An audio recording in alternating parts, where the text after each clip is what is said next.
আসসালামু আলাইকুম প্রিয় নবম শ্রেণীর শিক্ষার্থীবৃন্দ। আল্লাহর অশেষ রহমতে নিশ্চয়ই তোমরা সবাই ভালো আছো। ইনশাআল্লাহ আমিও ভালো আছি। আমরা তোমাদের আগামী 22 তারিখে যে পরীক্ষাটা হবে, তোমাদের কেমিস্ট্রি বইয়ের নবম না, ষষ্ঠ ও সপ্তম অধ্যায়, 6 ও 7 অধ্যায়। তো 6 অধ্যায় নিয়ে আমি আমার একটা লেকচার কমপ্লিট হয়েছে, সেটা নিশ্চয়ই তোমরা দেখেছো সেটা। আর এখন আজকে আমি 7 অধ্যায়ের একটা ক্লাস করব। 7 অধ্যায়টা হচ্ছে অন্যতম একটা গুরুত্বপূর্ণ অধ্যায়। সেটা তোমরা অবশ্য এটার কিছু অংশ ক্লাস 8-এ পড়েছ, যে রাসায়নিক বিক্রিয়া। অধ্যায়ের নামটা সেম, কিন্তু এটা একটু বিস্তৃত পর্যায়ে এখন আছে। ক্লাস এইটে তোমাদের রাসায়নিক বিক্রিয়ায় অধ্যায়ের নাম ছিল, কিন্তু এখনও সেই রাসায়নিক বিক্রিয়ায় একটা অধ্যায়, কিন্তু ক্লাস 8-এ যা পড়েছ সেখান থেকে অনেক বিস্তারিত এখানে পড়তে হবে। এটা অনেক বড়, অনেক বিশাল টপিক, মানে অনেক বেশি। এই ক্লাসটা কমপ্লিট করতে মিনিমাম কয়েকটা ক্লাস নেওয়া লাগবে এই অধ্যায়টা কমপ্লিট করতে। তো আমরা যেহেতু এখন তোমাদের পরীক্ষা 22 তারিখে, এটা পরীক্ষাটা আসলে সিলেবাস অনুযায়ী নেওয়া হচ্ছে। তো সিলেবাসে যেহেতু আছে দ্বিতীয় মাসিক পরীক্ষা সিলেবাসে, সেই হিসাবে আমরা এটাকে অন্তর্ভুক্ত করেছি পরীক্ষা নেওয়ার জন্য।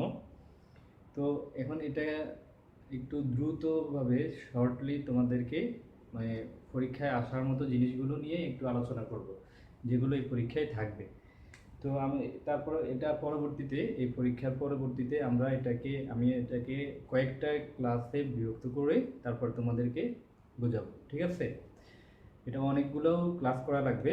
আমরা যেরকম পর্যায় সারণী যেরকম অনেকগুলো ক্লাস করেছি, এই রাসায়নিক বিক্রিয়া এরকম অনেকগুলো ক্লাস করা লাগবে, তাহলে তোমরা এটা সম্পর্কে বিস্তারিত জানতে পারবে ইনশাআল্লাহ। তারপরও এখন আজকে আমি চেষ্টা করব তোমাদেরকে জানানোর জন্য। তো আমরা প্রথমে জানি যে আসলে এই রাসায়নিক বিক্রিয়ার মধ্যে প্রথমে যেটা আছে, তোমাদের আমরা বইয়ের টপিকস অনুযায়ী পড়বো, এবং তারপরে আমরা যে কোশ্চেন স্পেসিফিক কিছু সৃজনশীল কোশ্চেন বলে দেব। আচ্ছা, তারপর প্রথমে যে ভৌত আছে, পদার্থের পরিবর্তন দুই ধরনের, একটা ভৌত পরিবর্তন আর একটা রাসায়নিক পরিবর্তন। ভৌত পরিবর্তন আমরা জানি যে যেমন বরফকে তাপ দিলে পানি হয়, পানিকে তাপ দিলে জলীয় বাষ্প হয়, কিন্তু পানির গঠন ঠিকই থাকে, H2O, এটার কোনো পরিবর্তন হয় না। সে এই তাই সেটাই হচ্ছে যে তোমাকে কি করতে হবে, এটা হচ্ছে যে ভৌত পরিবর্তন, যেখানে শুধু পদার্থের বাহ্যিক পরিবর্তনটা ঘটে, অণুর, ঠিক আছে, অণুর পরিবর্তন ঘটে, অণুর কি হয় পরিবর্তন ঘটে, কিন্তু নতুন পদার্থের সৃষ্টি হয় না, সম্পূর্ণ নতুন বৈশিষ্ট্যের পদার্থের সৃষ্টি হয় না, জাস্ট অণুর গঠনের পরিবর্তন ঘটে। একটা অণু দেখা গেছে কোনোটাতে কাছাকাছি, কোনোটাতে একটু দূরে দূরে, কোনোটাতে অনেক দূরে। এই যে পার্থক্যটা, এটি হচ্ছে ভৌত পরিবর্তন, ঠিক আছে? আর রাসায়নিক পরিবর্তন হচ্ছে সম্পূর্ণ নতুন পদার্থ, এক বা একাধিক পদার্থের বিক্রিয়ার ফলে নতুন ধর্ম বিশিষ্ট, সম্পূর্ণ নতুন যেটা বিক্রিয়া করবে ওটা থেকে সম্পূর্ণ নতুন আলাদা আরেকটা পদার্থ যদি তৈরি হয়, সেটাই হচ্ছে রাসায়নিক পরিবর্তন। এখন এই যে তারপরে আমরা বিভিন্ন বিক্রিয়ার যে শ্রেণীবিভাগটা, আমরা একটু দেখি। বিক্রিয়ার শ্রেণীবিভাগ, বিক্রিয়া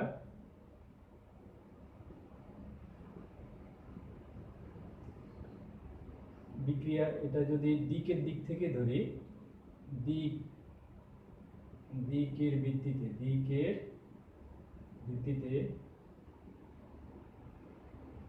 দিকের ভিত্তিতে হচ্ছে একমুখী বিক্রিয়া,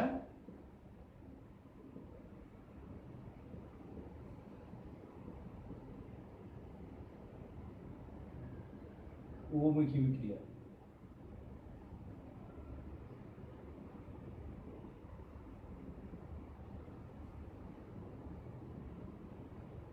ঠিক আছে, তারপরে হচ্ছে তাপের ভিত্তিতে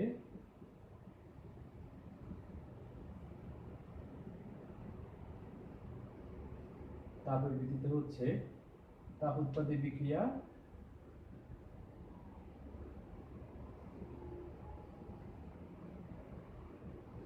তাপহারী বিক্রিয়া।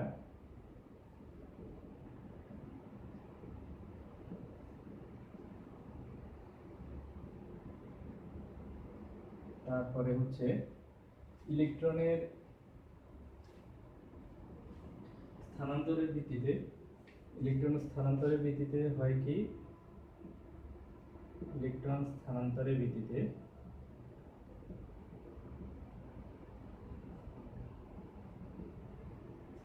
ভিত্তিতে হচ্ছে রিডক্স বিক্রিয়া,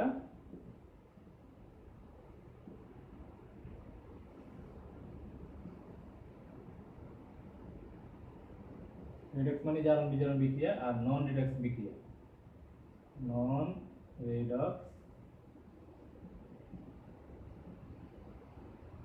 বিক্রিয়া। এটা হচ্ছে এই বিক্রিয়ার মোটামুটি একটা শ্রেণীবিন্যাস। তো এখানে দেখো একমুখী বিক্রিয়া কোনটা, তোমাদের এখানে যেটা আছে যে একমুখী বিক্রিয়া হলো যে বিক্রিয়ায় বিক্রিয়ক উৎপাদে পরিণত হওয়ার পর উৎপাদ পুনরায় বিক্রিয়কে কখনো পরিণত হয় না, স্বাভাবিকভাবে পরিণত হয় না, সেই বিক্রিয়াকে আমরা একমুখী বিক্রিয়া বলি। যেমন এই যে তোমাদের বইতে যেটা ক্যালসিয়াম কার্বনেটকে তাপ দিলে ক্যালসিয়াম অক্সাইড, সেটা কি হয়, আর হলো কার্বন ডাইঅক্সাইড উৎপন্ন হয়, ঠিক আছে, এটা একমুখী বিক্রিয়া।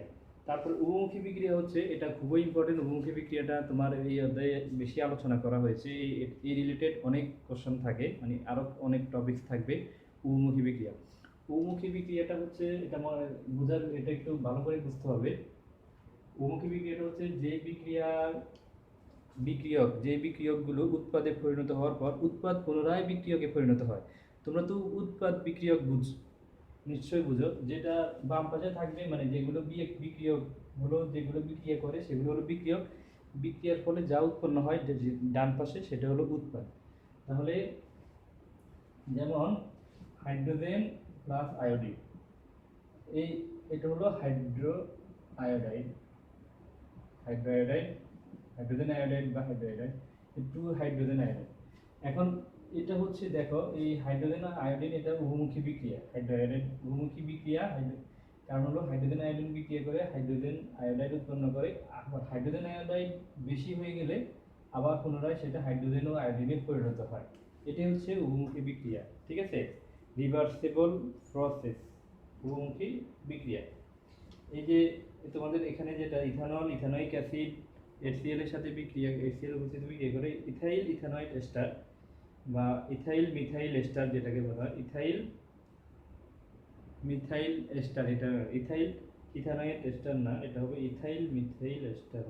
আচ্ছা যাই হোক, ইথাইল ইথানয়েড এস্টার তো, এবং পানি উৎপন্ন হয়, ঠিক আছে। এখন আমরা তারপরে হচ্ছে যে উভমুখী বিক্রিয়া উপযোগী শর্তে কিছু উভমুখী বিক্রিয়াগুলো সম্মুখমুখী বিক্রিয়া আর তুলনায় বিপরীতমুখী বিক্রিয়ার পরিমাণ এত কম থাকে যে বিক্রিয়াকে একমুখী মনে হয়। এখন এই যে উভমুখী বিক্রিয়ার ক্ষেত্রে আমরা, আচ্ছা এটা একটু পরে আসি, আমরা তারপরে জানবো হচ্ছে যে তাপ উৎপাদী বিক্রিয়া, তাপারি বিক্রিয়া। তাপের ভিত্তিতে তাপ উৎপাদী বিক্রিয়া কি, যে বিক্রিয়ায় তাপ উৎপন্ন হয় সেগুলোকে বলা হয় তাপ উৎপাদী বিক্রিয়া, মানে বিক্রিয়ার ফলে তাপ উৎপন্ন হয়। বিক্রিয়া যখন উৎপাদে পরিণত হয়, একটি বিক্রিয়া সংঘটিত হয়ে তাপের যে পরিবর্তন হয় তাকে বিক্রিয়া তাপ বলা হয়। এখন এই তাপ উৎপাদী বিক্রিয়ার ক্ষেত্রে বিক্রিয়া তাপের যে পরিবর্তন সংঘটিত হয়, যে পরিবর্তন হয় এটাকে বিক্রিয়া তাপ বলে। এখন বিক্রিয়া তাপ দুই ধরনের, একটা হলো তাপ উৎপাদী বিক্রিয়া তাপ, মানে ডেলএইচ। এই বিক্রিয়া তাপকে ডেলএইচ আমরা হিসাব করি, বিক্রিয়া তাপকে কি হিসাব করা হয়, ডেলএইচ। আচ্ছা এটা আমরা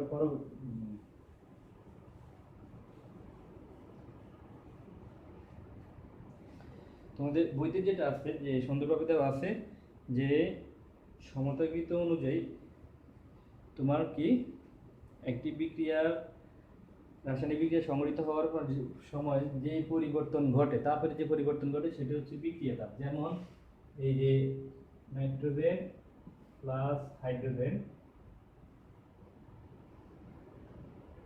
অ্যামোনিয়া,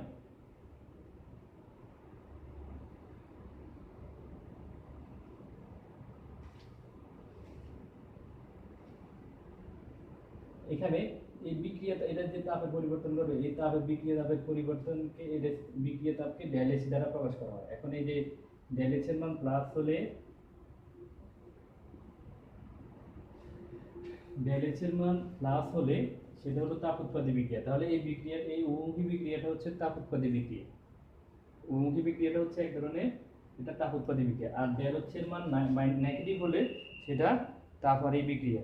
ঠিক আছে, এখানে সরি একটু মিস্টেক হয়েছে। ডেল এইচ এর মান মাইনাস হলে তাপ উৎপাদী বিক্রিয়া, আর ডেল এইচ এর মান প্লাস হলে তাপহারী বিক্রিয়া।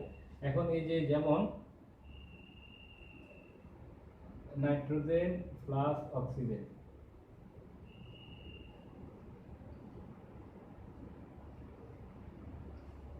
ঠিক আছে, 2 নাইট্রিক অক্সাইড, এটা ডেল এইচ এর মান কত, প্লাস 180 কিলোজুল, 180 কিলোজুল। তাহলে মনে রাখবা যে বিক্রিয়া তাপকে তো ডেল এইচ, বিক্রিয়া তাপকে ডেল এইচ দ্বারা প্রকাশ করা হয়। ডেল এইচ এর মান নেগেটিভ মানি সেটা তাপ উৎপাদী। এখন তুমি যদি শুধুমাত্র এটাকে ডেল এইচ যদি না লেখো তাহলে প্লাস 92 কিলোজুল লেখা যায় তাপ উৎপাদীকে। আর যদি এখানে তাপহারীকে লেখা যায় হচ্ছে মাইনাস 180 কিলোজুল যদি ডেল এইচ না দাও। কিন্তু ডেল এইচ যখনই দিবে, ডেল এইচ দিলে অবশ্যই তখন তাপ উৎপাদী হবে নেগেটিভ, নেগেটিভ তাপ উৎপাদী হবে মাইনাস। ঠিক আছে, বিক্রিয়া তাপ মাইনাস উৎপন্ন হবে, কারণ হলো বিক্রিয়া থেকে তাপ উৎপন্ন হয়ে বিক্রিয়া তাপের উৎপাদে সেটা উৎপন্ন হয়।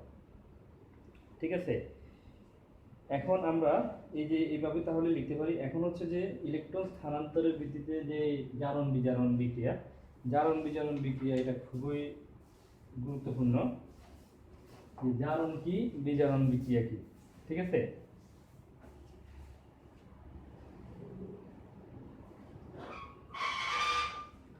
আমরা জানি যে সনাতনীয় পদ্ধতি আর হচ্ছে আধুনিক পদ্ধতি, দুই ধরনের পদ্ধতি। এই জারণ বিষয়টা আসলে অনেক একটা বিস্তৃত আলোচনা। তো আমি শর্ট সংক্ষেপে তোমাদেরকে একটু বলে দিচ্ছি, তারপর আমরা যখন এটা নিয়ে আলাদা একটা ক্লাস করব এই টপিক নিয়ে। জারণ হচ্ছে যে, যেমন সনাতনীয় পদ্ধতিতে জারণ হচ্ছে যে কোনো মৌলের সাথে যদি ঋণাত্মক আয়ন যুক্ত হয়, ঋণাত্মক মৌল যুক্ত হয়, তখন সেটাকে বলা হয় জারণ। ঠিক আছে, ঋণাত্মক আয়ন যুক্ত হলে সেটাকে কি বলা হয়, জারণ। যেমন এই যে এই কার্বন প্লাস অক্সিজেন, অক্সিজেন হলো ঋণাত্মক মৌল, তাই না, এই কার্বন ডাইঅক্সাইড এখানে জারণ ঘটছে। আবার যদি কোনো মৌলের সাথে যদি ধনাত্মক যুক্ত হয়, ধনাত্মক মৌল যুক্ত হয়, সেটা হলো বিজারণ, কার্বন হাইড্রোজেন 2HCl। এটা তাহলে এখানে জারণ, এটা হলো বিজারণ। এটা হচ্ছে সনাতন পদ্ধতিতে, সনাতন পদ্ধতি। তো আমরা আধুনিক পদ্ধতি বা ইলেকট্রনীয় যে পদ্ধতিটা, সেটা আমরা ক্লিয়ার জানবো, সেটা তোমাদের পরীক্ষা আসবে। আধুনিক পদ্ধতিতে হচ্ছে জারণ হচ্ছে ইলেকট্রন ত্যাগ, আর বিজারণ হচ্ছে ইলেকট্রন গ্রহণ। যেমন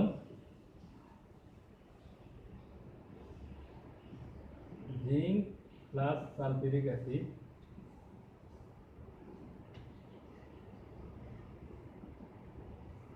zinc sulphate plus hydrogen, zinc sulphate plus hydrogen. এখানে দেখো এই যে জিঙ্কের এখানে হলো 0, জিঙ্কের জারণ কত, জারণ মান হলো 0। এই 0 থেকে জারণ সংখ্যা 0 থেকে এটা এখানে হয়েছে 2 প্লাস, ঠিক আছে, বা এখানে প্লাস হয়েছে। আর এটা জারণ হচ্ছে কত, 2। এখানে 1, হাইড্রোজেনের হলো 1 হলো দুইটা হাইড্রোজেন, তো সেই কারণে এটা 1 থেকে এখানে কি হয়েছে, 0 হয়েছে। ঠিক আছে, তাহলে এই 1 গুণ 2 মানে এখানে প্লাস 2 হিসেবে দেওয়া যায়, 2 প্লাস দেওয়া যায়, যেহেতু দুইটা হাইড্রোজেন তাহলে এখানে 2। তো এখানে দুইটা হাইড্রোজেন আর হলো সালফেটের -2। তো এখানে দেখো জিঙ্ক 0 থেকে +2 হয়েছে, তার মানে জিঙ্ক ইলেকট্রন ত্যাগ করেছে, জিঙ্ক ইলেকট্রন কি করেছে, ত্যাগ করেছে। এখন এখানে আমরা একটা জিনিস ইয়ে করবো যে জারণ অর্ধবিক্রিয়া, শুধু জারণ বিক্রিয়া বলা যাবে না, কারণ জারণ নামে কোনো বিক্রিয়া হয় না, বিক্রিয়া জারণ বিজারণ। আর যদি জারণ বলতে যাই তাহলে জারণটা হবে শুধু অর্ধেক বিক্রিয়া। ঠিক আছে, একটা সম্পূর্ণ বিক্রিয়া জারণটা হবে শুধু অর্ধেক বিক্রিয়া, আর বিজারণটাও হলো অর্ধেক বিক্রিয়া। কিন্তু যদি আমরা সম্পূর্ণ বলি জারণ বিজারণ বিক্রিয়া। ঠিক আছে, তো এখানে জারণ অর্ধ বিক্রিয়া, জারণ অর্ধ বিক্রিয়া হচ্ছে জিঙ্ক দুইটা ইলেকট্রন ত্যাগ করে জিঙ্ক 2+ হয়, ঠিক আছে, জিঙ্ক 2+ হয়। এখন এই যে হাইড্রোজেন সে দুটো ইলেকট্রন গ্রহণ করে, হাইড্রোজেন সে দুটো ইলেকট্রন গ্রহণ করে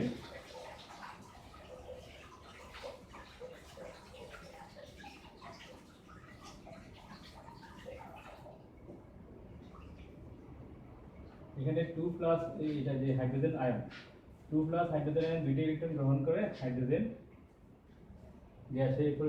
গ্যাসে পরিণত হয়, ঠিক আছে। এই যে এই হাইড্রোজেন গ্যাসে যে পরিণত হয় এটাই হচ্ছে জ্বালন বিজারণ বিক্রিয়া।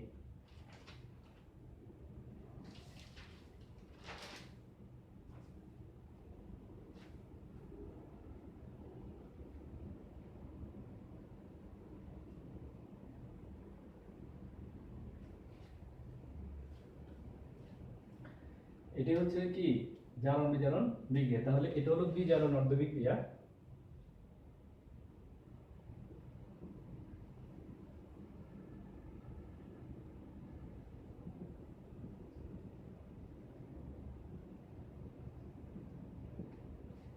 বিজারণ অর্ধ বিক্রিয়া। আচ্ছা, আমরা আরেকটা রিঅ্যাকশন দেখি, সেটা হচ্ছে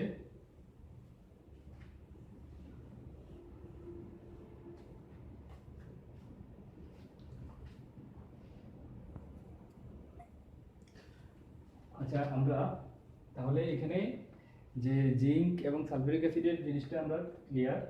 আমরা আরেকটা বিক্রিয়া দেখি, যে copper oxide plus hydrogen, copper oxide plus hydrogen, copper plus পানি। এখন এখানে দেখো এই যে কপারের এখানে যে আয়রন সংখ্যা হচ্ছে, দেখো এখানে কত 2+ বা +2 থেকে এখানে 0 হয়েছে, এখানে +1 থেকে এখানে হাইড্রোজেনের হলো কত +1 থেকে এখানে +2 হয়েছে, এখানে না এখানে 0 থেকে এটা 0 থেকে এখানে +2 হয়েছে, ঠিক আছে। এখন এই যে এটা এটা যে দেখো এখানে তাহলে জারণের অর্ধ বিক্রিয়া কোনটা? জারণ অর্ধ বিক্রিয়া, জারণ অর্ধ বিক্রিয়া হচ্ছে কপার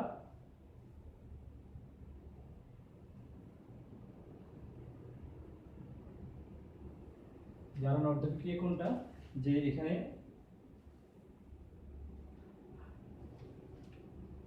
হাইড্রোজেন থেকে হাইড্রোজেন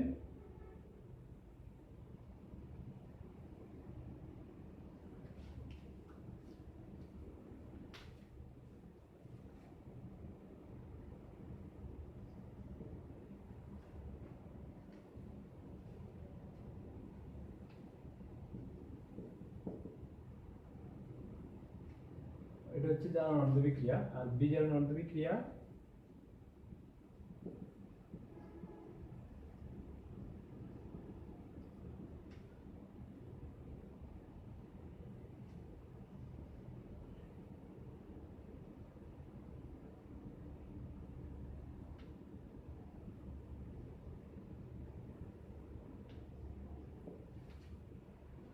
দুইটা ইলেকট্রন করে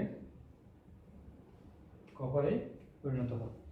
এখন এই যে এখানে যদি এটার সাথে তুমি পুরোটা দিয়ে দাও, তাহলে আমরা এখানে আলাদা করে লিখতে পারি যে কপার অক্সাইড কপারে প্লাস অক্সিজেন আয়ন, ঠিক আছে, এটাকে লেখা যায় এইভাবে। এখন এটাকে যদি তুমি যোগ করো, যোগ করলে দেখো যে কি হয়, এই যে 2 ইলেকট্রন কাটা যায়, তাহলে এখানে দেখো যে copper oxide plus hydrogen 2 copper plus 2 hydrogen ion oxygen ion equal to 2 অণু পানি ইকুয়াল টু H2O লেখা যায়। Two hydrogen ion oxygen H2O, তাহলে কপার প্লাস H2O। ঠিক আছে, এই যে তাহলে জারণ বিজারণ বিক্রিয়া, এটা হচ্ছে জারণ, এই জারণ বিজারণ বিক্রিয়া। এখন দেখা হচ্ছে জারণ বিজারণ বিক্রিয়া একসাথে যুগোৎপন্ন ঘটে, তাহলে যেখানে জারণ, যে বিক্রিয়া জারণ ঘটে স্বাভাবিকভাবে সেই বিক্রিয়া আবার বিজারণ ঘটে। তাহলে আমরা সর্বশেষ কি বলতে পারি যে জারণটা কি? জারণটা হচ্ছে ইলেকট্রন ত্যাগ। এখন জারণ ইলেকট্রন ত্যাগ, এখন এই জিনিসটা মনে রাখতে হবে যে জারণ হচ্ছে ইলেকট্রন ত্যাগ আর বিজারণ হচ্ছে ইলেকট্রন গ্রহণ। এখন যার যার জারণ ঘটে সেকে তাকে বলা হয় বিজারক। যার জারণ, যে ইলেকট্রন ত্যাগ করে সে হচ্ছে বিজারক, যে ইলেকট্রন গ্রহণ করে সে হচ্ছে জারক। ঠিক আছে, যে ইলেকট্রন ত্যাগ করে সে হলো বিজারক, যে ইলেকট্রন মানে বিজারকের জারণ ঘটে আর সে নিজে বিজারিত হয়। আর ঠিক আছে, বিজারকের জারণ ঘটে সে নিজে বিজারিত হয়, আর জারকের বিজারণ ঘটে সে নিজে জারিত হয়। তাহলে যার যার জারণ ঘটে, যে যার বিজারণ ঘটে সে হলো জারক, যার জারণ ঘটে সে হলো বিজারক। এখানে হাইড্রোজেন হলো বিজারক আর হচ্ছে কপার হচ্ছে জারক।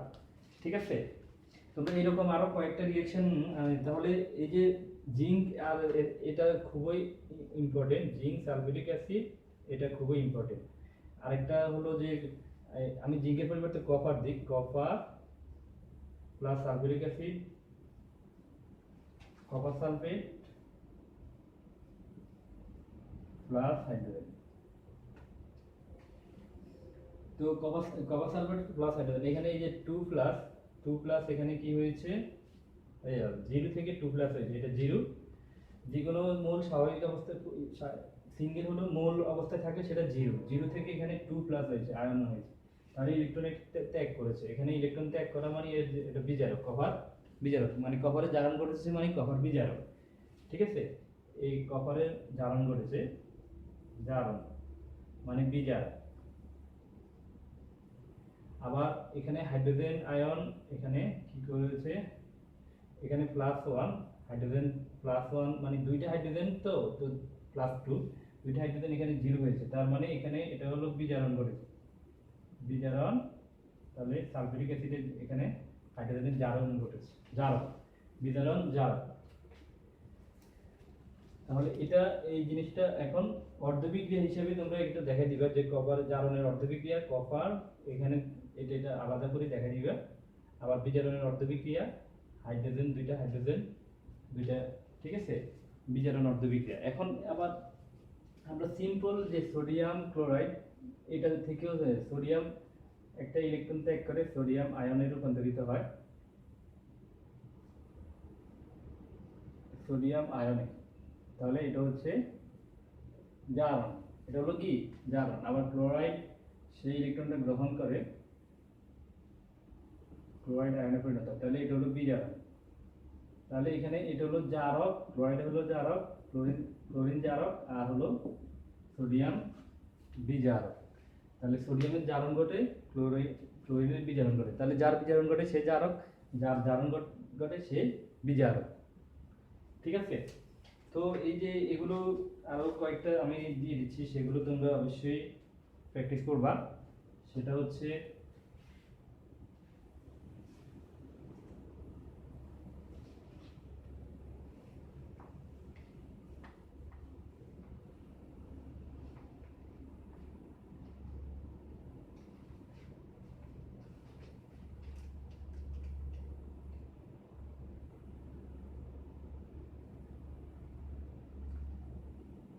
স্টেনাস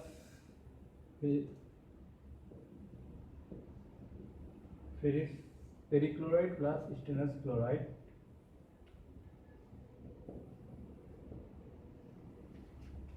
chloride plus stannous tetrachloride.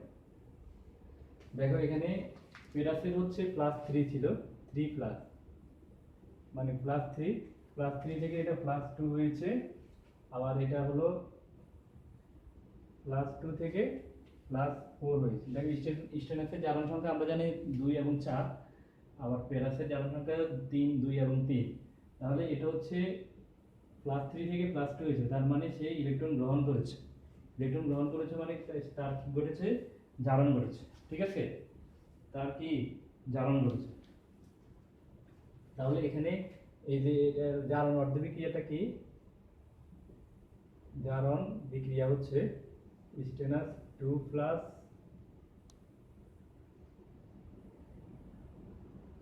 Electron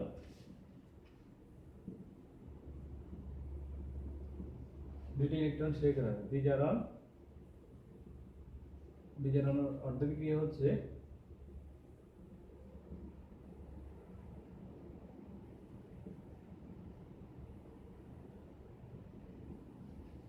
ঠিক আছে, এটা হচ্ছে বিজারণ অর্ধবিক্রিয়া।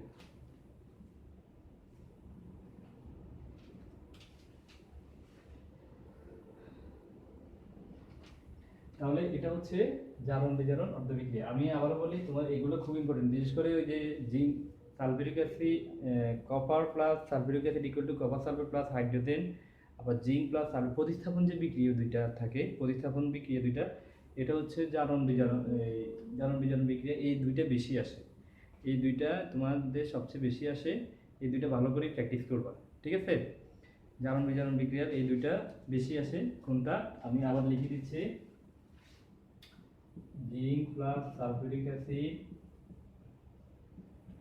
Zinc sulphate plus hydrogen, copper plus sulphuric acid, copper sulphate plus hydrogen, ঠিক আছে? এখানে তাহলে এই দুইটার ক্ষেত্রে এটার কি জিঙ্কের 0 থেকে +2, তার মানে জিঙ্কের জারণ ঘটে, এখানেও কপারের জারণ ঘটে। আবার এখানে হাইড্রোজেনের বিজারণ ঘটে।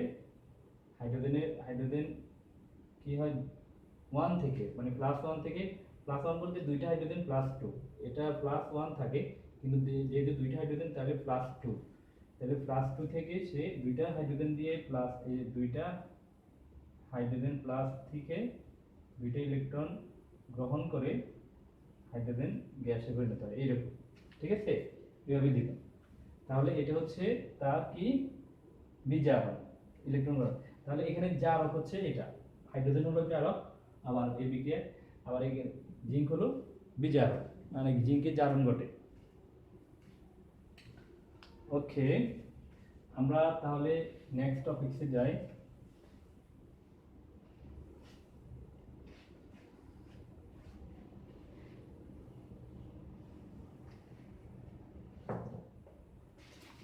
এখন জারণ সংখ্যা জিনিসটা কি সেটা আমরা একটু দেখি।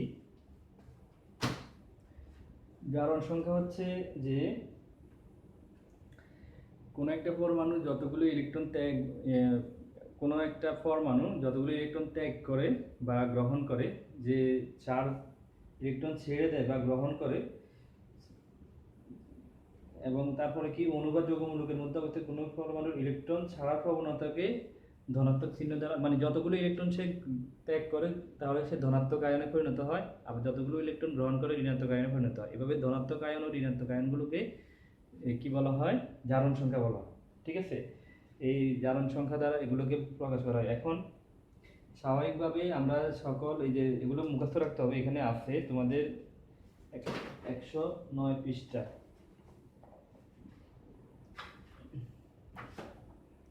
109 পৃষ্ঠায় জারণ সংখ্যা এগুলো মুখস্থ রাখতে হবে। দেখো, সোডিয়ামের +1, কার জারণ +1, মানে যে যদি ইলেকট্রন ত্যাগ করে, একটা ইলেকট্রন ত্যাগ করে তার +1, একটা ইলেকট্রন গ্রহণ করলে -1, এভাবে জারণ সংখ্যা আমরা তো জারণ সংখ্যা সেটা শিখেছি আগেই, তো এগুলো মনে রাখতে হবে। এই জারণ সংখ্যা আসে হচ্ছে কি কেন্দ্রীয় মৌলের জারণ সংখ্যা নির্ণয়, যেমন কেন্দ্রীয় মৌলের জারণ সংখ্যা নির্ণয় এই জিনিসটা আসে, সেটা হচ্ছে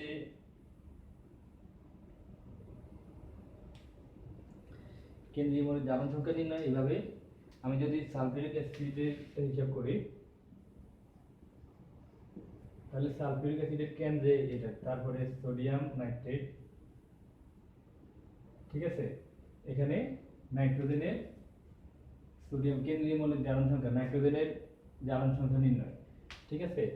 তার মানে এখন এই তারপরে আরেকটা যদি হিসাব করি, যে যদি উপরে চার্জ থাকে ফেরাস, সায়ানাইড, হেক্সা, এগুলো, তাহলে এখানে ফেরাসের জারণ সংখ্যা নির্ণয় করব। আমরা কিভাবে জারণ সংখ্যা নির্ণয় করি সেটা প্রথমে দেখি, যে কেন্দ্রীয় মৌলের দড়ি যা জারণ সংখ্যা নির্ণয় করতে হবে, তার মান দড়ি কেন্দ্রীয় মৌলের জারণ সংখ্যা x, কেন্দ্রীয়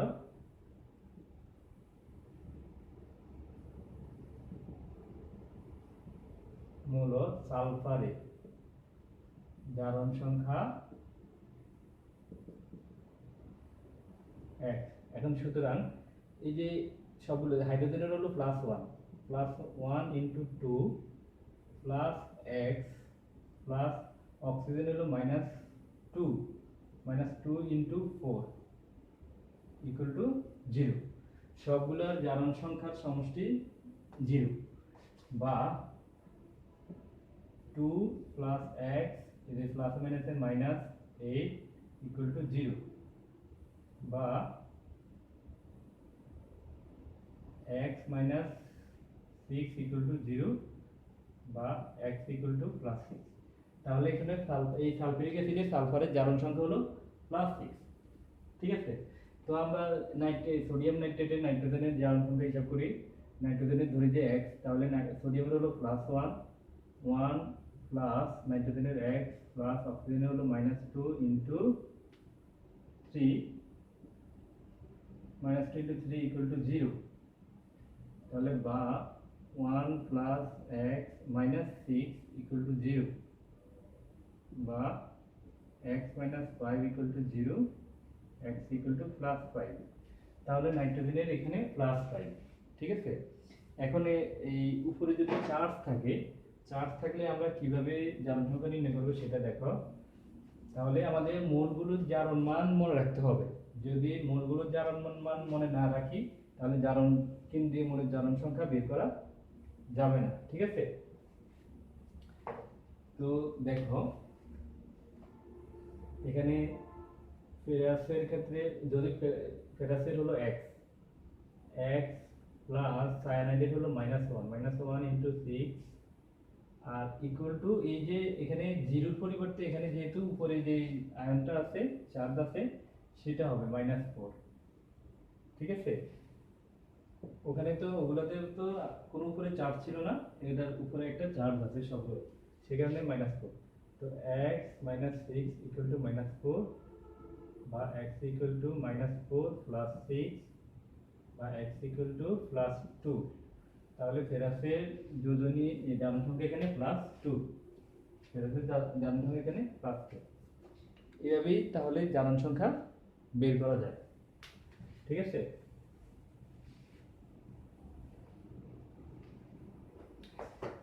আচ্ছা আমরা এই যে তোমরা জারণ বিজারণ যুগত বিক্রিয়া এখন আচ্ছা জারণ বিজারণ বিক্রিয়াগুলো সংযোজন বিয়োজন প্রতিস্থাপন এগুলো দহন এগুলো তোমরা পড়েছো। সংযোজন বিক্রিয়া সংশ্লেষণ বিক্রিয়া একটু পার্থক্য আছে যে সকল সংশ্লেষণ বিক্রিয়ায় সংযোজন বিক্রিয়া কিন্তু সকল সংযোজন বিক্রিয়া সংশ্লেষণ বিক্রিয়া না। এখন সংশ্লেষণ বিক্রিয়া কি? সংশ্লেষণ বিক্রিয়া হচ্ছে যে যদি একাধিক মৌলিক পদার্থ পরস্পরযুক্ত বিক্রিয়া করে উৎপাদে পরিণত হয় তাহলে ওই বিক্রিয়াকে বলা হয় সংশ্লেষণ বিক্রিয়া। যেমন নাইট্রোজেন হাইড্রোজেন বিক্রিয়া করে অ্যামোনিয়া উৎপন্ন করে। ঠিক আছে, এটা হচ্ছে সংযোজন বিক্রিয়া সংশ্লেষণ বিক্রিয়া।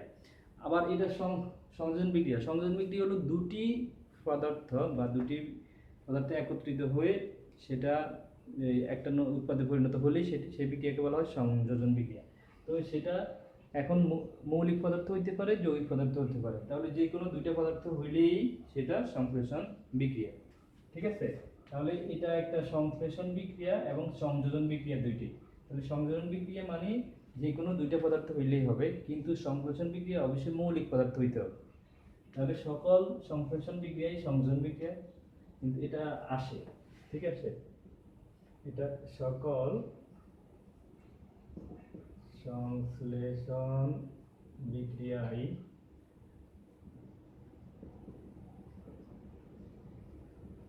সংযোজন বিক্রিয়া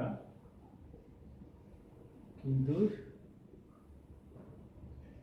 সকল সংযোজন বিক্রিয়া সংশ্লেষণ বিক্রিয়া নয়।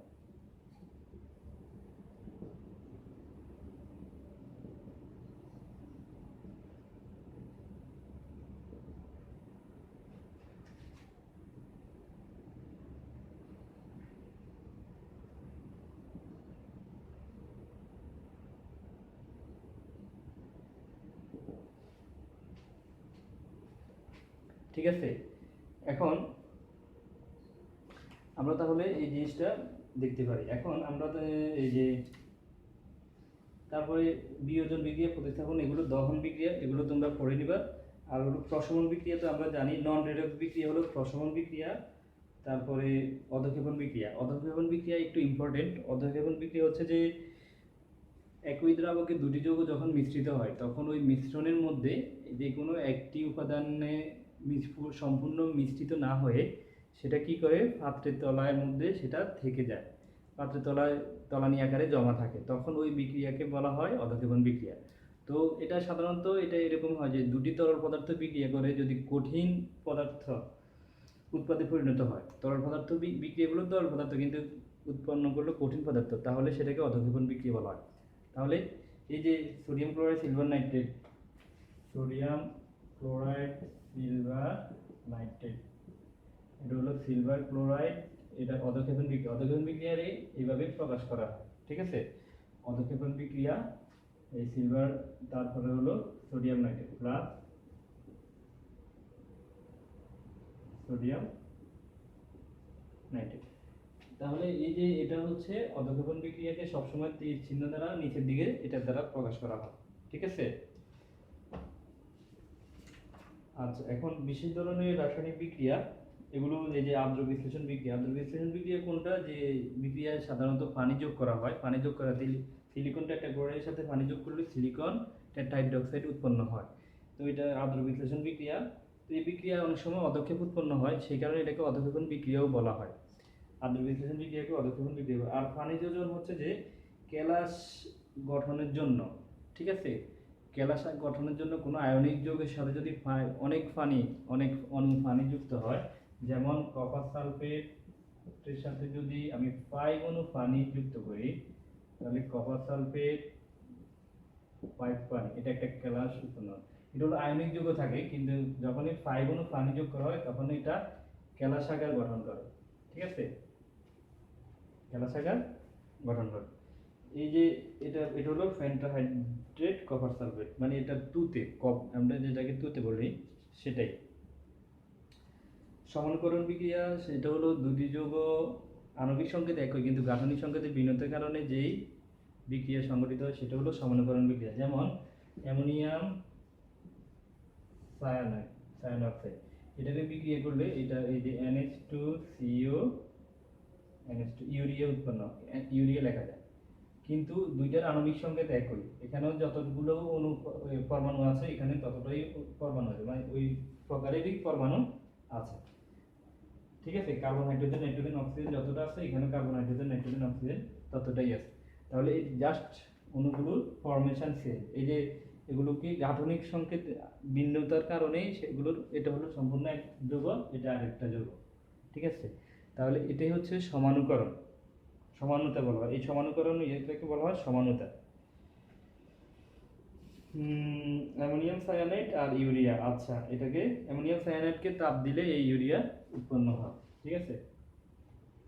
পলিমারকরণ, এটা খুবই একটা ইম্পর্টেন্ট তোমাদের জন্য। পলিমারকরণ বিক্রিয়াটা হচ্ছে যে প্রভাবক উচ্চ তাপে এবং উচ্চ চাপে, প্রভাবক উচ্চ তাপে এবং উচ্চ চাপে এক বা একাধিক যৌগের অসংখ্য ক্ষুদ্র ক্ষুদ্র অণুগুলোকে, অসংখ্য ক্ষুদ্র ক্ষুদ্র অণু পরস্পরের সাথে যুক্ত হয়ে একটি বিশাল অণু বা পলিমার তৈরি করে, বৃহদাকার অণু তৈরি করে। তাহলে উচ্চ তাপ চাপে কি করে, ক্ষুদ্র ক্ষুদ্র অণুগুলো পরস্পর যুক্ত হয়ে বিশাল আকার অণু যখন তৈরি করে, এই বিক্রিয়াকে বলা হয় পলিমারকরণ বিক্রিয়া। এবং এই ক্ষুদ্র ক্ষুদ্র অণুগুলো এগুলোকে বলা হয় মনোমার, আর বৃহৎ যেটা তৈরি হয় সেটাকে বলা হয় পলিমার, ঠিক আছে। তাহলে এটাকে এইরকম বলা যায় যে অসংখ্য মনোমার যুক্ত হয়ে উচ্চ তাপ এবং চাপে সেটা পলিমারকরণ হয়। যেমন ইথিলিন 1000 ডিগ্রি সেন্টিগ্রেড, 1000 না, 200 ডিগ্রি সেন্টিগ্রেড ও 1200 অ্যাটমসফিয়ার চাপে, এখানে চাপটা অনেক বেশি, প্রচণ্ড চাপে 1200 অ্যাটমসফিয়ার চাপে পলিথিন উৎপন্ন করে এটা। আচ্ছা, লোহা মরিচে পড়া, এটা তো আমরা এগুলো পড়বা, এগুলো পড়লেই বুঝবা। আচ্ছা, এখানে ফর্মিক অ্যাসিড, এই যে পিঁপড়ায় কামড় দিলে জলে কেন, ফর্মিক অ্যাসিডের জন্য। ঠিক আছে, এখানে অ্যাসিড থাকে, এখানে অ্যাসিডের এই যে নামটা দেয় নাই, ফর্মিক অ্যাসিড, এটা ফিফার কামড় ইয়ের সাথে ফর্মিক অ্যাসিড, HCOOH, মনে রাখবা ফর্মিক অ্যাসিড থাকে পিঁপড়ার মধ্যে, সেই কারণে পিঁপড়া কামড় দিলে জ্বলে। আচ্ছা, এখানে শ্বসন প্রক্রিয়ার মাধ্যমে শক্তি উৎপাদন, আচ্ছা এটা আমরা এটা পড়বো পরে, এগুলো বিস্তারিত। এখন আরেকটি ইম্পর্টেন্ট সঙ্গে এটা সাধারণত আসে, সেটা হচ্ছে যে বিক্রিয়ার গতিবেগ বা বিক্রিয়ার হার। একক সময়ে যে বিক্রিয়ক উৎপাদে পরিণত হয় সেই তাকে কি বলা হয়, বিক্রিয়ার হার বলে। মানে একক সময়ে 1 সেকেন্ডে ধরো যে বিক্রিয়া এক সেকেন্ডে যতটুকু উৎপাদে পরিণত হয় তাকে ওই বিক্রিয়ার হার বলা হয়। ঠিক আছে, তাহলে সময়ের সাথে বিক্রিয়ার যে উৎপাদের যে পরিবর্তনের হার, এটাই হলো বিক্রিয়ার হার। ঠিক আছে, 1 সেকেন্ডের কম সময় লাগে, আবার কোনো কোনো রাসায়নিক বিক্রিয়া উৎপাদে পরিণত হতে অনেক সময় লাগে। আচ্ছা, এখানে এই যে তাহলে বিক্রিয়ার হারটাই হচ্ছে সময়ের সাথে বিক্রিয়ক উৎপাদে পরিণত হয় কতটুকু, সেটাই হচ্ছে বিক্রিয়ার হার। এখন এই যে বিক্রিয়া অল্প সময় সংঘটিত হয়, বিক্রিয়ার গতিবেগ বা হার বেশি, এবং আবার যে বিক্রিয়া অনেক সময় বেশি সময় সংঘটিত হয় সেই বিক্রিয়ার গতিবেগ হার বা কম। এখন লা সাতেলিয়ার নীতি, এই জিনিসটা আমরা একটু পড়বো, এটা খুবই ইম্পর্টেন্ট। আর আরেকটা জিনিস, লা সাতেলিয়ার নীতি জানার আগে আমরা জানবো যে রাসায়নিক সাম্যাবস্থাটা কি। রাসায়নিক সাম্যাবস্থা হলো এটা আমরা জানি যে উভমুখী বিক্রিয়াটা কি,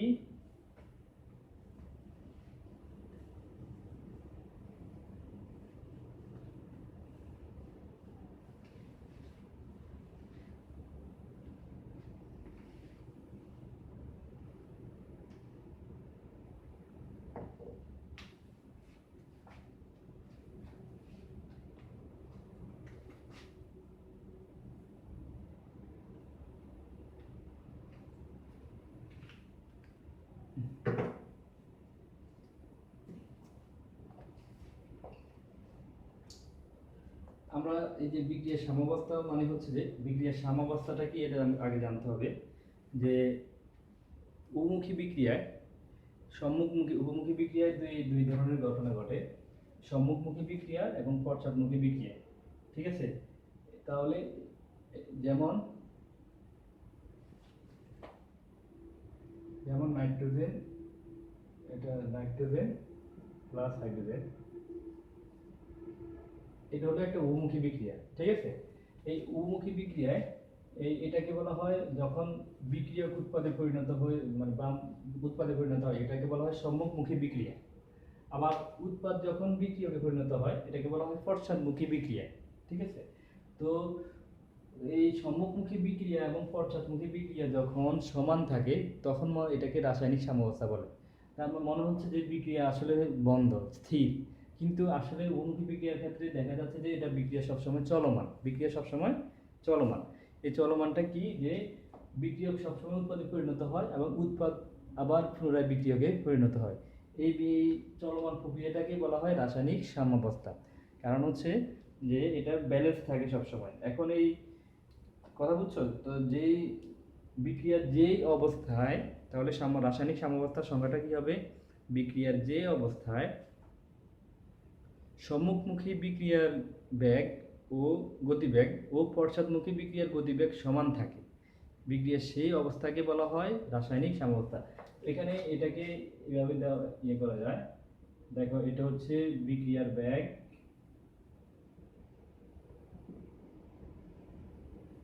বা গতি, আর এটা হলো সময়।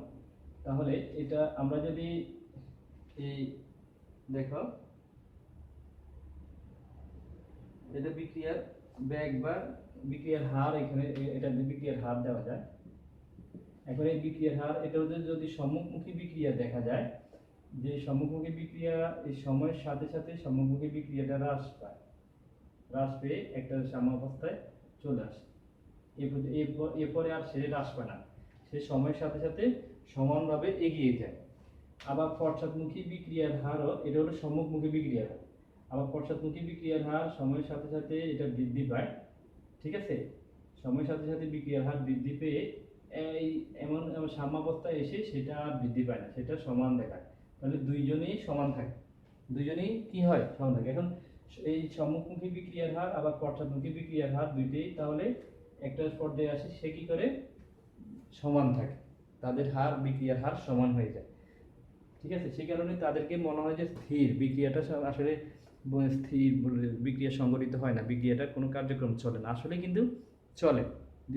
দেখে মনে হয় যে চলে না, কিন্তু আসলে এখানে মনে হয় যে কোনো বিক্রিয়া ঘটতেছে না, আসলে দুজনেরই সমানভাবে ঘটতেছে। সেই কারণে এই পর্যন্ত এসে দুজনেরই এই সময়ের একটা নির্দিষ্ট সময়ে এসে তারা দুজনেই সমানভাবে বিক্রিয়া সংঘটিত করতেছে, মানে উৎপাদ বিক্রিয়াকে পরিণত হয়, বিক্রিয়ক উৎপাদে পরিণত হয়।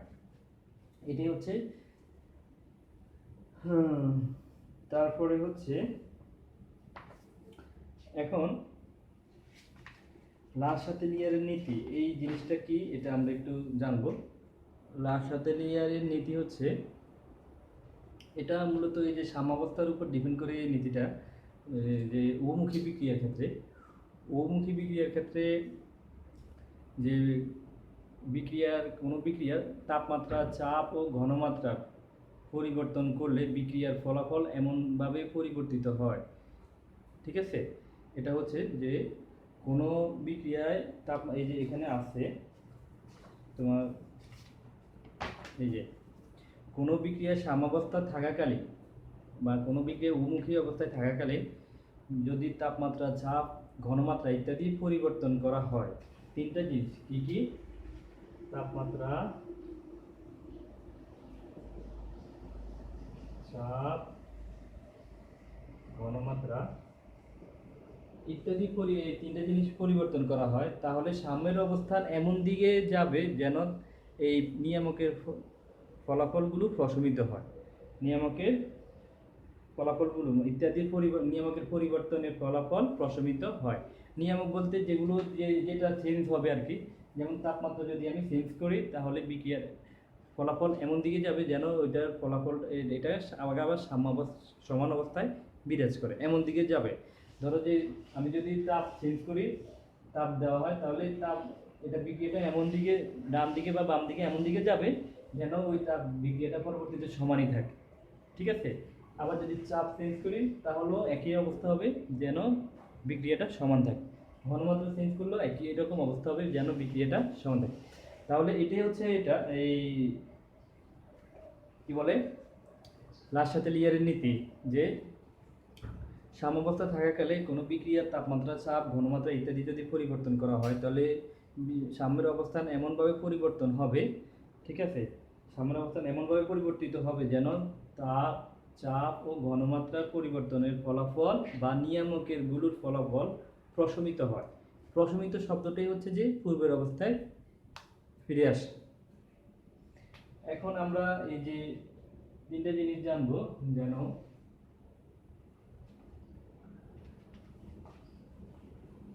একটা বিক্রিয়া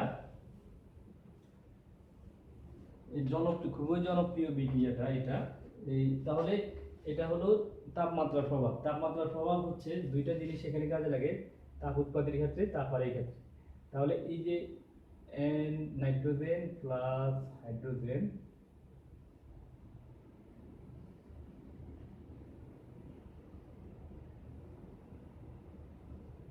অ্যামোনিয়া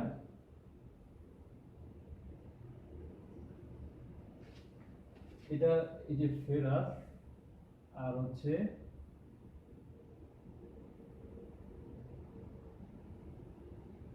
টেম্পারেচার, চাপ হচ্ছে কত 150 থেকে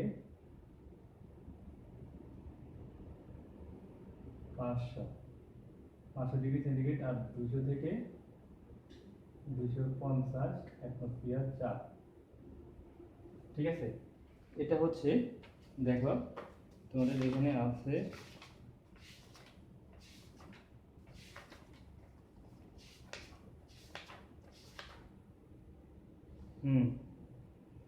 ঠিক আছে।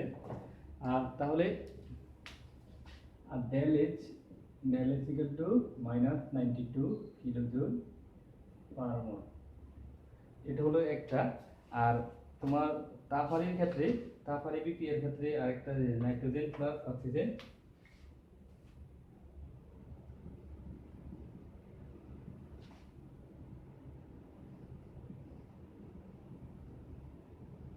del H equal to plus 180 kilojoule per mol। এখানে দুইটা জিনিস আমরা খেয়াল করব, তাহলে প্রথমটা হলো তাপ উৎপাদী আর দ্বিতীয়টা হচ্ছে তাপহারি। এখন এই তাপ উৎপাদী বিক্রিয়ার ক্ষেত্রে তাপের প্রভাবটা কি?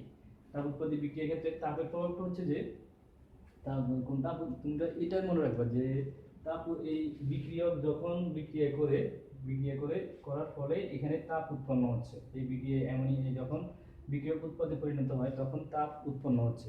তো স্বাভাবিকভাবে এই উৎপন্ন তাপে যদি আমি আরো তাপ দিই, তাহলে সেটা যেই দিকে কম আছে সেদিকে চলে যাবে। তার মানে সে তাপ দেওয়ার ফলে উৎপাদ বিক্রিয়া মানে বিক্রিয়া বাম দিকে চলা শুরু করবে। কথা বুঝছো? তার মানে উৎপাদ বিক্রিয়কে পরিণত হবে। যেহেতু এখানে তাপ এইগুলোর তাপে এগুলোর বিক্রিয়ার ফলে এখানে তাপটা উৎপন্ন হচ্ছে, এই তাপগুলো এখানে চলে আসছে। ঠিক আছে? তাহলে আমি যদি এখানে আরো তাপ দিই তার মানে এই তাপটা আমার যদি প্রশমিত করতে যায় তাহলে এখানে চলে আসে তাপ উৎপাদী বিক্রিয়ার ক্ষেত্রে। তাহলে এটা সবার ক্ষেত্রে সমান যে যদি তাপ উৎপাদী বিক্রিয়ায় তাপ দেওয়া হয় তাহলে এই সাম্যের অবস্থান এমন দিকে যাবে যেন সাম্যের এই কি হয় লাসাতিলির নীতি অনুযায়ী বিক্রিয়া সাম্যের অবস্থান এমন দিকে বদলাবে যেন তার উৎপাদ বিক্রিয়কে পরিণত হবে, অর্থাৎ সাম্যের অবস্থান বাম দিকে চলে যাবে। তো সেই ক্ষেত্রে অ্যামোনিয়া উৎপাদন হ্রাস পাবে। তাহলে তাপ উৎপাদনের ক্ষেত্রে তাপমাত্রা বৃদ্ধি করলে বিক্রিয়ক উৎপাদ বিক্রিয়কে পরিণত হয়, অর্থাৎ সাম্যের অবস্থান বাম দিকে চলে যায়, ডান দিক থেকে বাম দিকে আসে। ঠিক আছে? এটা মনে রাখবা, বাম দিক থেকে ডান দিকে আসে, ডান দিক থেকে বাম দিকে, হ্যাঁ এটা। তাহলে অ্যামোনিয়া উৎপাদন হ্রাস পায়। আর হচ্ছে যদি তাপমাত্রা হ্রাস করা হয় তাহলে সাম্যের অবস্থান কি হয় এমনভাবে পরিবর্তিত হয় যেন ফলাফল প্রশমিত, অর্থাৎ বিক্রিয়া বাম দিক থেকে ডান দিকে হয়। তখন এই যে উৎপাদ মানে বৃদ্ধি পায়, তখন বিক্রিয়া যখন বাম দিক থেকে ডান দিকে আসে সাম্যের অবস্থান তখন কি হয় উৎপাদ বৃদ্ধি পায়। তো এখন তাপ হ্রাস করলে আবার বিক্রিয়ার গতিও হ্রাস পায়। ঠিক আছে? এখন উভয় বিপদ এখানে। এই অ্যামোনিয়া উৎপন্ন শিল্প কারখানায় অ্যামোনিয়া আমাদের জন্য অনেক প্রয়োজনীয় একটা রাসায়নিক পদার্থ। বিশেষ করে ইউরিয়া সার তৈরির ক্ষেত্রে অ্যামোনিয়া খুবই গুরুত্বপূর্ণ একটা যৌগ। তো অ্যামোনিয়া যখন উৎপন্ন করা হবে, অ্যামোনিয়া উৎপন্ন করার ক্ষেত্রে আমরা কি করি সেটা হচ্ছে যে তারা এই দুইটার সমস্যার মুখোমুখি হয়। সমস্যার মুখোমুখি হওয়ার কারণে তখন বিজ্ঞানীরা একটা নির্দেশ, সেটা হচ্ছে কি তাপ যদি বাড়ে তাহলে কি হয় অ্যামোনিয়া উৎপাদন হ্রাস পায়, মানে ডান দিক থেকে বাম দিকে চলে যায়। আবার যদি তাপ হ্রাস কমায় তাহলে নিম্ন তাপমাত্রায় বিক্রিয়ার গতিবেগ খুবই বেশি পায়। এখন তাপ হ্রাস করলে তোমার অ্যামোনিয়া উৎপাদন হয়, বিক্রিয়া উৎপাদে পরিণত হয়, কিন্তু সেই ক্ষেত্রে বিক্রিয়ার গতিবেগ খুবই কম থাকে, নিম্ন তাপমাত্রায় বিক্রিয়ার গতিবেগ কম থাকে। তো বিজ্ঞানীরা এটাকে এমন একটা টেম্পারেচারে নির্ধারণ করেছেন যেটাকে অত্যানুকূল তাপমাত্রা বলে। এটাকে তোমার শিল্পক্ষেত্রে অ্যামোনিয়া উৎপাদন এটা তোমাদের আছে, এই যে সম্ভবত সর্বশেষ শেষের দিকে আছে শিল্পক্ষেত্রে অ্যামোনিয়া উৎপাদন স্পর্শ প্রণালীতে সালফিউরিক অ্যাসিড শিল্পক্ষেত্রে অ্যামোনিয়া উৎপাদন। আচ্ছা, এই যে তাহলে হেবারবস প্রণালী, এটার নাম হচ্ছে হেবারবস প্রণালীতে অ্যামোনিয়া উৎপাদন। বিজ্ঞানী হেবারবস তাহলে গবেষণা করে এটাকে এমন একটা টেম্পারেচার সেট করেছেন যেটাতে তাপ বেশিও হবে না আবার তাপমাত্রা কমও না বিক্রিয়ার জন্য। সেটা হলো এই 450 থেকে 500। আর চাপ উনি এমনভাবে করেছেন যেন 200 থেকে 250। এখন আচ্ছা, এই তাপের প্রভাব এটা। আর তাহলে তাপ উৎপাদন বিক্রিয়ার ক্ষেত্রে তাপমাত্রা হ্রাস করলে বিক্রিয়ক উৎপাদে পরিণত হয়, উৎপাদ বিক্রিয়কে পরিণত হয়। ঠিক আছে? আবার তাপহারী বিক্রিয়ার ক্ষেত্রে বিপরীত। তাপহারী বিক্রিয়ার ক্ষেত্রে তাপমাত্রা বৃদ্ধি করলে বিক্রিয়ক উৎপাদে পরিণত হয়, উৎপাদ বিক্রিয়কে পরিণত হয়। ঠিক আছে? তাপহারী বিক্রিয়ার ক্ষেত্রে তাপমাত্রা বৃদ্ধি করলে বিক্রিয়ক উৎপাদে পরিণত হয়, অর্থাৎ সাম্যের অবস্থান বাম দিক থেকে ডান দিকে যায়। আবার বিক্রিয়ক উৎপাদ বিক্রিয়কে পরিণত হয় তাপ হ্রাস করলে, অর্থাৎ সাম্যের অবস্থান ডান দিক থেকে বাম দিকে আসে, এটা বিপরীত। এখন চাপের প্রভাবটা কি? চাপের প্রভাবের ক্ষেত্রে দুইটা জিনিস খেয়াল রাখতে হবে। এগুলো আগে গ্যাসীয় কিনা এটা খেয়াল রাখতে হবে। দুইটা যদি গ্যাসীয় হয় তাহলেই চাপের প্রভাব হবে। অবশ্যই গ্যাসীয় লাগবে, বিক্রিয়কগুলো এবং উৎপাদগুলো যদি গ্যাসীয় হয়, আর হলো বিক্রিয়ক এবং উৎপাদের মোল সংখ্যার যদি পার্থক্য থাকে তাহলে চাপের প্রভাব কাজে লাগে। আর যদি পার্থক্য না থাকে তাহলে কোনো চাপের প্রভাব নাই, অথবা যদি এখানে গ্যাসীয় লিকুইড বা সলিড যদি কোনো কিছু থাকে সেক্ষেত্রেও চাপের কোনো প্রভাব নেই। এখন তো আমরা এটার ক্ষেত্রে দেখি যে নাইট্রোজেন ও হাইড্রোজেনের ক্ষেত্রে এখানে 3 অণু, এটা হলো 3 মোল, এটা হলো 1 মোল, তো 4 মোল। 4 মোল যখন এখানে হলো ডান পাশে হলো 2 মোল, তখন আমরা যখন চাপ প্রয়োগ করব স্বাভাবিকভাবে যেখানে মোল কম সেই দিকে চলে যাবে, মোল বেশি যেখানে সেই দিক থেকে মোল কম দিকে, অর্থাৎ সাম্যের অবস্থান বাম দিক থেকে ডান দিকে যাবে। চাপ প্রয়োগের ফলে, চাপ বৃদ্ধির ফলে বিক্রিয়ক বাম দিক থেকে ডান দিকে যাবে, ঠিক আছে। আবার চাপ হ্রাস করলে ডান দিক থেকে বাম দিকে আসবে। তাহলে স্বাভাবিকভাবে আমাদের চাপ বৃদ্ধি করতে হবে, তাহলে এমনই উৎপাদন বৃদ্ধি পাবে, ঠিক আছে। এখানে যদি যেদিকে মোল সংখ্যা বেশি চাপ প্রয়োগ করলে কম যেদিকে মোল সেদিকে চলে যাবে, এটা মনে রাখবো, ঠিক আছে। তো এখানে আবার যে এখানে দেখো এখানে চাপের প্রভাব নাই, কারণ এখানে 1 মোল, এখানে 1 মোল, 2 মোল, এখানে 2 মোল, তাহলে এখানে চাপের কোনো প্রভাব নেই। দুই পাশে যদি মোল সংখ্যা সমান থাকে তাহলে চাপের কোনো প্রভাব নেই। আর ঠিক আছে, তাহলে আমরা এই জিনিসগুলো আমরা ভালোভাবে চেষ্টা করব।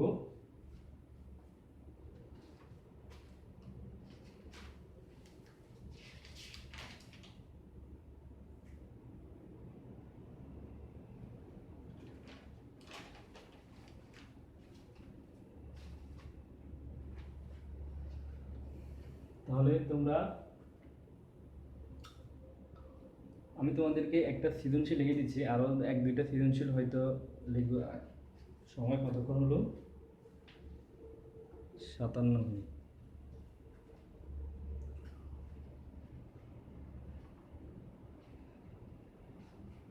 তো আশা করি তোমরা যদি একটা বিক্রিয়া দিয়ে দেয়, যে কোনো বিক্রিয়া, ওই বিক্রিয়াটা যদি তাপ উৎপাদী হয়, এটা অবশ্যই বিক্রিয়ার ডেলএইচ এর মান দিয়ে দেওয়া থাকবে। যদি ডেলএইচ এর মান না দেওয়া থাকে, ডেলএইচ এর মান যদি নেগেটিভ থাকে সেটা তাপ উৎপাদী, এটা মনে রাখবা। আর যদি ডেলএইচ না দেওয়া থাকে, শুধু যদি +92 দেওয়া থাকে, প্লাস মান দেওয়া থাকে, তাহলে সেটাও তাপ উৎপাদী। কিন্তু ডেলএইচ নেগেটিভ থাকে, ডেলএইচ যদি পজিটিভ থাকে সেটা অবশ্যই তাপ হারে। আর ডেলএইচ দেওয়া না থাকলে সেটাকে শুধু মাইনাস দেওয়া থাকবে তাপহারের ক্ষেত্রে। তো আমরা সংক্ষেপে তোমাদের এই যা যা আসার সম্ভাবনা আছে আমি তোমাদেরকে বলে দিয়েছি। তাহলে আমি আবারও বলি, তোমাদের প্রথমে হচ্ছে যে এই বিক্রিয়ার প্রকারভেদগুলো পড়বা। বিক্রিয়ার প্রকারভেদের মধ্যে তারপরে হচ্ছে কেন্দ্রীয় মৌলের জারণ সংখ্যা পড়তে হবে, জারণ সংখ্যা কীভাবে, জারণ মান কীভাবে বের করে। তারপর বিভিন্ন বিক্রিয়া, যেমন বিশেষ করে দহন বিক্রিয়া, তারপর অধঃক্ষেপণ বিক্রিয়া, পলিমারকরণ বিক্রিয়া, সংশ্লেষণ, তারপরে সংযোজন বা সংশ্লেষণ বিক্রিয়া কি কি, এটা ভালো করে বুঝতে হবে। সকল বিক্রিয়ায় সংশ্লেষণ, সকল সংশ্লেষণ বিক্রিয়ায় সংযোজন বিক্রিয়া, কিন্তু সকল সংযোজন সংশ্লেষণ নয়, এই জিনিসটা ভালো করে জানতে হবে। তারপরে হচ্ছে যে এই জারণ বিজারণ বিক্রিয়া জানতে হবে, কীভাবে জারণ বিজারণ বিক্রিয়া সংঘটিত হয়। আর বিশেষ করে রেডক্স বিক্রিয়া, জারণ বিজারণ বিক্রিয়া, যুগোৎপাদ বিক্রিয়া, এটা খুবই কমন, সবসময় আসে। দেখাও যে জারণ বিজারণ বিক্রিয়া, যুগোৎপাদ বিক্রিয়া, তখন একটা বিক্রিয়া লিখে সেখান থেকে জারণ অর্ধ বিক্রিয়া, বিজারণ অর্ধ বিক্রিয়া লিখে যোগ করে দিবা, তাহলে এই যে, ঠিক আছে। তো সেটাই, যেমন আমি যেটা ওই কপার অক্সাইডে যেটা দিয়েছি সেটা দিয়ে দিতে পারো, জারণ বিজারণের অর্ধ বিক্রিয়া যদি আসে। আর বিশেষ করে এটা গুরুত্বপূর্ণ বেশি হয়ে যায়, জিঙ্ক প্লাস সালফিউরিক অ্যাসিড এবং কপার প্লাস সালফিউরিক অ্যাসিড, এই দুইটা প্রতিস্থাপন বিক্রিয়া, এই দুইটা খুবই ইম্পর্টেন্ট। আরেকটা হচ্ছে এই আদ্র বিশ্লেষণ বা হাইড্রোলাইসিস রিঅ্যাকশন, আরেকটা হচ্ছে হাইড্রেশন রিঅ্যাকশন।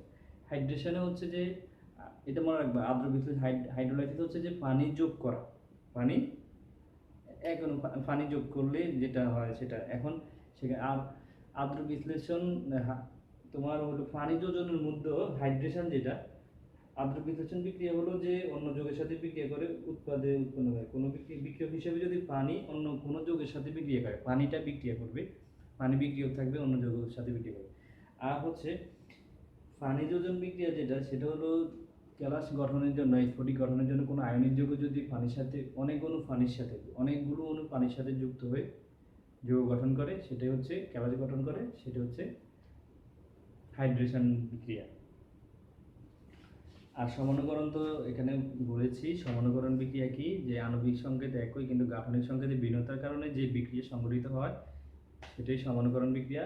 পলিমারকরণ বিক্রিয়াতেও যে উচ্চ চাপ, তাপ এবং প্রভাবকের উপস্থিতিতে ক্ষুদ্র ক্ষুদ্র অসংখ্য অণু পরস্পর যুক্ত হয়ে বৃহৎ আকার অণু গঠন করে, মানে মনোমারগুলো অসংখ্য মনোমার যুক্ত হয়ে বৃহৎ। সেটা ওই যে ইথিলিন যৌগগুলোকে 200 ডিগ্রি সেন্টিগ্রেড এবং 1200 অ্যাটমসফিয়ার চাপে পলিথিনে রূপান্তরিত করে। এটা হচ্ছে সমানুকরণ বিক্রিয়া। তারপরে আরও যে লোহায় মরিচা পড়া এগুলো আছে, সেগুলো ফেরিক অক্সাইড, ফেরাস হাইড্রোক্সাইডকে ফেরিক, আচ্ছা ফেরিক অক্সাইড পানি। তারপরে হচ্ছে বিক্রিয়ার হারটা তো বলতে যে একক সময়ে মানে যে পরিমাণ বিক্রিয়ক উৎপাদে পরিণত হয় তাকে বিক্রিয়ার হার বলা হয়। এখানে dc/dt এটাকে হিসাব করা হয়। আচ্ছা, সেটা একটু পরে আমরা এই বিক্রিয়ার হার এগুলো ডিটেলসে একটু পড়বো পরবর্তীতে। আচ্ছা, আর লা-শাতেলিয়ারের নীতি আর হলো রাসায়নিক সাম্যাবস্থা। ও বিক্রিয়ার সাম্যাবস্থা বলতে কি বুঝো? সাম্যাবস্থা হলো কোনো উভমুখী বিক্রিয়ার সম্মুখমুখী বিক্রিয়ার বেগ ও পশ্চাৎমুখী বিক্রিয়ার বেগ যদি সমান হয় তাহলে তাকে বলা হয় সাম্যাবস্থা, রাসায়নিক বিক্রিয়ার সাম্যাবস্থা। এখন উভমুখী বিক্রিয়ার বেগ আর হলো পশ্চাৎমুখী বিক্রিয়ার বেগ সমান হতে হবে, ঠিক আছে? সেটা আমি চিত্রের মাধ্যমে দেখিয়েছি যে কিভাবে বিক্রিয়ার হারের সাথে সময়ের সাথে বিক্রিয়ার সম্মুখমুখী বিক্রিয়ার বেগ আর হলো পশ্চাৎমুখী বিক্রিয়া সমানভাবে যায়, ঠিক আছে? আচ্ছা, আর ঘনমাত্রার ক্ষেত্রে আর এখন তারপরে হচ্ছে লা-শাতেলিয়ার নীতি। বিজ্ঞানী লা-শাতেলিয়ার নীতি হচ্ছে 3টা টার্ম, তাপমাত্রা, চাপ ও ঘনমাত্রা, এগুলো যদি কোনো উভমুখী বিক্রিয়ার সাম্যাবস্থা থাকাকালে এই তিনটার যে কোনো একটি যদি চেঞ্জ হয়, পরিবর্তন হয়, তাহলে সাম্যের অবস্থান এমনভাবে পরিবর্তন হবে, মানে বাম দিকে বা ডান দিকে এমনভাবে যাবে যেন ওই যেটা পরিবর্তন হয় সেটার ফলাফলটা প্রশমিত হয়, ঠিক আছে? এটা হচ্ছে লা-শাতেলিয়ারের নীতি। তো আর লা-শাতেলিয়ার নীতির ওই যে কয়েকটা, বিশেষ করে অ্যামোনিয়া, আরেকটা হলো যে আরেকটা উভমুখী বিক্রিয়া, তাপ উৎপত্তি, তাপহারী বিক্রিয়া, ঠিক আছে? এই জিনিসগুলো মনে রাখবা। এই যে আরও একটি উভমুখী বিক্রিয়া, এখানে এগুলো হচ্ছে তাপহারী বিক্রিয়া। এখন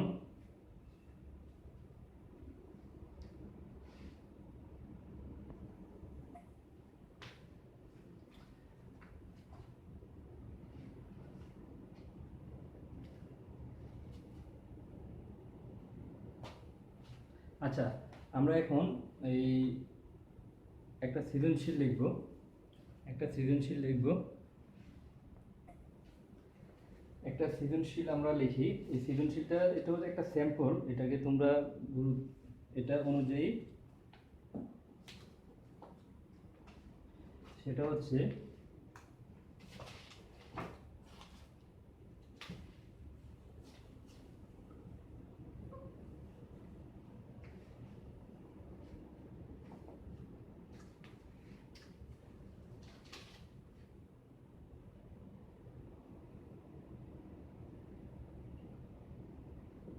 এক নম্বরে হচ্ছে স্টিনাস ক্লোরাইড,